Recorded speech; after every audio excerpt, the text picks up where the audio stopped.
Bonjour docteur Inzimi. Bonjour. Merci d'être en direct avec nous ce matin sur Europe 1. Vous êtes médecin généraliste et coordinateur de cette campagne d'information. Pour bien comprendre d'abord de quoi on parle ce matin, c'est quoi exactement les VEO, violences éducatives ordinaires? Qu'est-ce que ça Ce sont les violences. Alors, violences éducatives ordinaires, ça regroupe l'ensemble des pratiques coercitives qui sont utilisées par les parents, qui sont tolérées, voire recommandées par la société pour, entre guillemets, éduquer les enfants.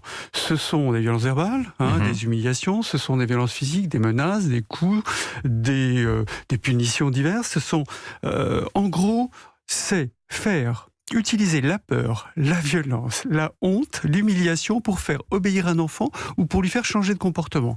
Ce ne sont pas de l'éducation, ce sont des violences et très clairement, c'est néfaste et ça va avoir un effet délétère sur la santé des enfants. C'est recommandé par la société et c'est toléré par la société. Alors justement, pour tous ceux qui, a priori, se diraient que c'est pas si grave que ça, il y a une phrase que vous dites qui est intéressante. Vous dites « Ces comportements se sont banalisés, la violence de ces gestes est toujours minimisée. Or, ce sont des choses qu'on ne se permet pas de faire aux adultes, mais qu'on fait aux enfants alors que ce sont les plus fragiles. » Oui, tout à fait, c'est incroyable. Incroyable. Ce qu'on ne fait pas aux adultes, on le fait aux enfants. Ce qu'on ne tolère pas aux adultes, à juste titre, on va le minimiser et on va considérer que c'est normal. Comme si un enfant, c'était un être fini, comme si un enfant pouvait comprendre, comme si un enfant était un adulte en capacité d'analyser les choses. Et par exemple, quand on nous dit « Oui, mais j'étais excédé, j'étais fatigué, j'ai donné une claque », on le fait jamais avec un adulte, on le fait pas avec son patron. Eva, pourtant, rêverait de le faire avec moi, mais elle ne le fait jamais. Oui, mais effectivement. Elle ne le fait pas. Est-ce qu'il y a une gradation dans ces gestes où chaque geste a une conséquence grave pour les enfants, potentiellement? Alors, déjà, si vous me posez cette question-là, c'est toujours la même question. Est-ce qu'une petite claque, c'est une claque? Non. Pour un adulte, une claque, c'est pas une petite ou une grande. Donc, pour un enfant, ça peut avoir une incidence. Et c'est pas parce que ça n'en aurait pas qu'il faut continuer. Et c'est pas parce qu'on en aurait reçu qu'il faut en donner. Et c'est pas parce qu'on pense que ça nous a rien fait qu'il faut continuer à en donner. Il y a 50 ans, il y a 40 ans, on frappait les femmes et on disait c'est à moi, c'est normal, ça l'a pas tué. Ben non, très clairement, certaines vont mourir, pas d'autres. En tous les cas, ça va avoir une incidence et il n'y a pas de gradation. Il faut qu'il y ait un interdit. On ne touche pas un enfant et on peut éduquer très bien un enfant en le cadrant, en ayant un cadre rigide, en étant le chef de meute en tant que parent, mère ou père, et très clairement, sans utiliser la violence. C'est le meilleur moyen d'avoir demain des adultes empathiques, des adultes épanouis, des adultes qui secourront les autres et qui ne se laisseront pas soumettre par aucune idéologie. Alors, il n'y a pas que les violences physiques, il y a les mots qui blessent, on l'a entendu dans le petit spot tout à l'heure, ces violences verbales qui peuvent marquer à jamais un enfant, chez qui certains mots résonnent parfois cruellement.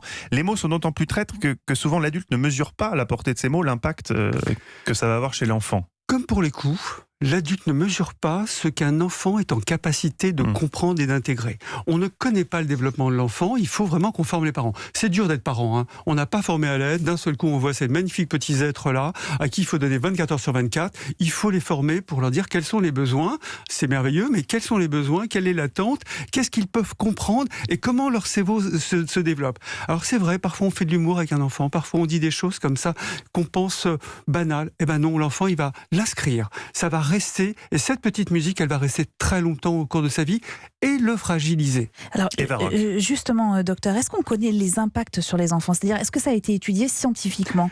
Alors, on a de plus en plus d'études, mais c'est quand même malheureux qu'on ait besoin d'études pour dire que ces violences ont un impact, ce qu'on ne fait pas avec les adultes. Mais on a des études, on a plein d'études américaines, pas françaises. Les enfants, ça n'intéresse pas beaucoup en France, malheureusement, donc on aimerait qu'il y ait des études. Il y a des études qui montrent que s'il y a des paroles qui humilient, qui font honte à l'enfant, qui abaissent son estime de lui-même, si elles sont répétées, elles vont avoir une incidence sur son cortex orbitofrontal, sur l'amygdale cérébrale, des structures cérébrales essentielles à la relation aux autres, à l'empathie, à la prise de, à protéger l'enfant pour qu'il se protège et qu'il soit dans une bonne interaction avec les autres. On sait que ça a une incidence aujourd'hui. Mon Dieu, il y a une question d'éthique majeure, il faut vraiment s'en préoccuper, et puis on a aussi des études. Qu'est-ce qu'on fait? On en est où de cette loi anti-fessée annulée en 2017, revotée en 2018 à l'Assemblée nationale, toujours pas au Sénat? Qu'est-ce qui se passe? Alors, elle a été votée à l'unanimité, moins une voix à l'Assemblée nationale. C'est remarquable. On attend avec impatience qu'elle soit inscrite à l'agenda du Sénat. On sait, le secrétaire d'État à la protection de l'enfant, est tout à fait favorable. On a un gouvernement qui est favorable à cette loi. On a la quasi-totalité de deux chambres qui sont favorables à cette loi. Qu'est-ce qu'on attend pour l'inscrire? Qu'on me parle d'agenda, c'est une chose, mais vraiment les enfants, c'est majeur. On a l'assurance, semble-t-il, c'est M. Taquet qui nous dit que avant l'été, ça sera voté. Elle n'est toujours pas inscrite. J'attends avec impatience qu'elle soit inscrite parce que c'est essentiel d'un point de vue symbolique qu'on dise on ne touche pas un enfant et qu'il y ait des actions d'accompagnement de cette loi. Dernière question, docteur Lanzini, qu'est-ce qu'on dit aux parents qui vont nous dire qu'est-ce qu'on fait? Quelle est l'alternative si jamais on ne peut plus engueuler ses enfants et qu'on ne peut plus lever la main dessus? Évidemment, on est d'accord avec vous. Comment on fait face à un enfant intenable, un enfant qui devient insupportable? Ça arrive parfois, un caprice. Alors, d'abord, il n'y a pas de caprice, ça n'existe pas. Il y a des langues où ça n'existe pas. Par exemple, en Suède, le mot caprice n'existe pas. Un enfant de 6 mois, d'1 an, 2 ans, 3 ans, jusqu'à 7 ans, il peut être pris. Ça peut être une tempête émotionnelle, il ne sait même pas pourquoi. Il suffit de se rapprocher de lui, il suffit de lui parler, de se mettre à sa hauteur, d'être calme. Notre plus grande force, nous, adultes, c'est de ne pas l'utiliser. C'est la gestion des émotions, justement. Voilà. Pour savoir. Nous, on arrive à le gérer et on peut gérer les enfants.